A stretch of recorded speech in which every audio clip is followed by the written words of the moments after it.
हरियाणा की सियासत में इस वक्त बड़ा उल्टफेर हो रहा है। जहां कांग्रेस आपस में ही लड़ रही है, तो दूसरी तरफ चौटाला परिवार यानी कि जो चौटाला विरासत है, उसमें भी आपस में एक टकराव की स्थिति बनी हुई है। तो ऐसे में एक पार्टी ने एंट्री हरियाणा में इस वक्त मार ली है और मौके की निजाकत को देखते हुए उनकी एंट्री हरियाणा के अंदर एक बड़ा उल्टफेर कर सकती है।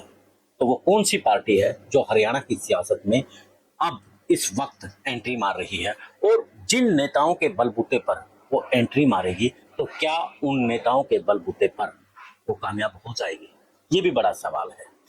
तो विश्लेषण शुरू करने से पहले मुझे एक छोटी सी कहानी यहाँ पर याद आ रही है, जो कि हम लोग बचपन से ही किताबों में पढ़ते आ रहे हैं कि दो जो बिल्ली हैं उनका आपस में विवाद हो जाता है और दो बिल्लियों के बीच में बंदर समझौता करवाने के लिए आता है, और उन दोनों की जो रोटियों के ऊपर विवाद था वो दोनों से तोड़ करके वो खुद खा जाता है और बिल्लियां देखती रह जाती है।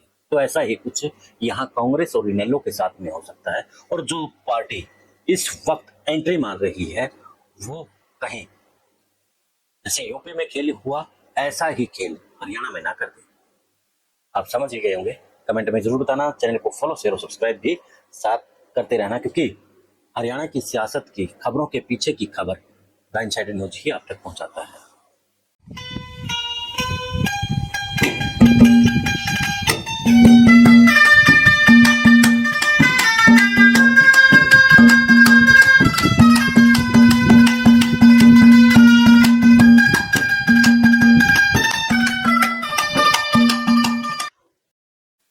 सभी को नमस्कार, मैं आपके साथ कुलदीप खंडेलवाल और आप देख रहे हैं द इनसाइडर न्यूज।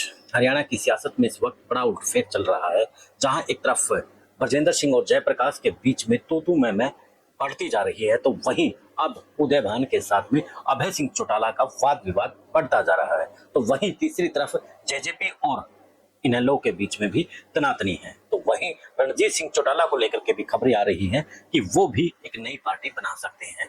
तो इस सब में बीजेपी को कहीं ना कहीं फायदा हो रहा है, क्योंकि विपक्ष आपस में ही लड़ रहा है, जबकि विपक्ष मजबूती से सत्ता से लड़ता भिड़ता तो जनता की आवाज कहीं ना कहीं उठ जाती है। तो ऐसे में हरियाणा की सियासत में इस वक्त एक बड़ा खेल होने की संभावनाएं बताई जा रही है।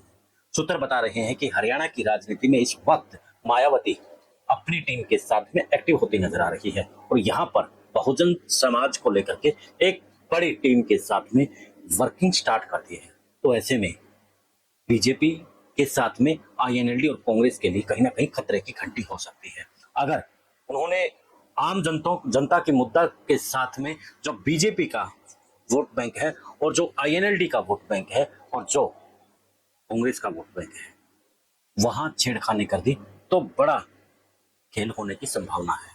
वैसे इस पार्टी से आईएनएलडी और कांग्रेस को नुकसान, आईएनएलडी को वो कम नुकसान और कांग्रेस को नुकसान भारी हो सकता है। तो वहीं बीजेपी को भी नुकसान यहाँ पर भारी हो सकता है, क्योंकि पार्टी सूत्र बता रही है इस वक्त कि हरियाणा की सियासत में बीएसपी अपना दांव राजकुमार सैनी के साथ में रजत कंसल और संदीप वाल्मीकि पर लगा सकती है। अगर ऐसा हो जाता है तो कहीं ना कहीं जिस कछुए की चाल से कांग्रेस चल रही है, तो उसके लिए और भी ज्यादा दिक्कतें खड़ी हो सकती है। अगर हम समीकरणों को लेकर के बात करें तो आईएनएलडी की तरफ तो जहां चौधरी वोटों का रुझान हो रहा है, तो कांग्रेस से चौधरियों का वोटों का जो रुझान है कहीं ना कहीं फिसलता जा रहा है। तो अब राजकुमार सैनी के साथ में रजत कंसल और संदीप वाल्मीकि अगर बीएसपी में जान फूंक देते हैं, तो कहीं ना कहीं बीजेपी के लिए भी खतरे की घंटी होगी, क्योंकि बहुजन के ऊपर ही कहीं ना कहीं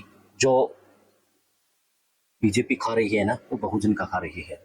तो उनका असल मुद्दे जो ओबीसी के हैं, क्योंकि कहीं ना कहीं जो बीजेपी ने एक काम तो जरूर किया है कि पिछड़ा वर्ग की जो राजनीतिक महत्वाकांक्षा है वो बढ़ाई है। तो अब वो राजनीतिक महत्वाकांक्षा और बढ़ेगी, तो सीधी सी बात है कि ओबीसी को जहां फायदा होगा वही वो जाते नजर आएंगे।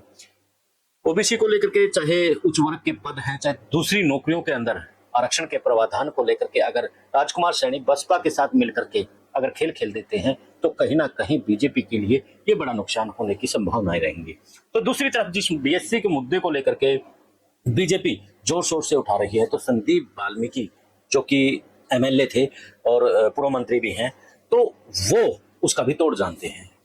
तो संदीप वाल्मीकि आने से बीएसपी और मजबूत होगी। तो वहीं रजत कंसल को लेकर के भी खबरें बताई जा रही हैं कि रजत कंसल को भी वो बीएसपी में ला सकते हैं। हालांकि सूत्र ये भी बताते हैं कि रजत कंसल और बीएसपी में कहीं ना कहीं नाराजगी है और उस नाराजगी को बीएसपी कहीं ना कहीं दूर करके और पार्टी को जिस तरीके से पंजाब में काशीराम के मिशन को लेकर के आगे बढ़े थे और यूपी में उस मिशन का रंग लेकर के आए थे, अब जो मायावती की इनके बसपा पार्टी है वो ठंडी हो चली थी। अब हरियाणा में फिर से वो ताकत यूपी में काम आएगी। इनके हरियाणा से उठा हुआ राजनीतिक धुआं यूपी में जाकर के काम कर सकता है। तो ऐसे में देखना दिलचस्प रहेगा कि राजकुमार सैनी, रजत कंसल और जो संदीप वाल्मीकि है उसको बसपा में लेकर के आएंगे या फिर नहीं लेकर के आएंगे, ये तो समय बताएगा। लेकिन अब धड़कने तेज यहाँ पर कांग्रेस की जरूर हो जाएंगी, क्योंकि उन्होंने जिस तरीके से एक बड़े वर्ग रविदास समाज के वोट को ना समझते हुए अपनी रणनीति बदली है और वो रणनीति 2024 से ही कहीं ना कहीं बदल ली थी। तो क्या रहेगा, जुड़े रहे इनसाइडर न्यूज के साथ।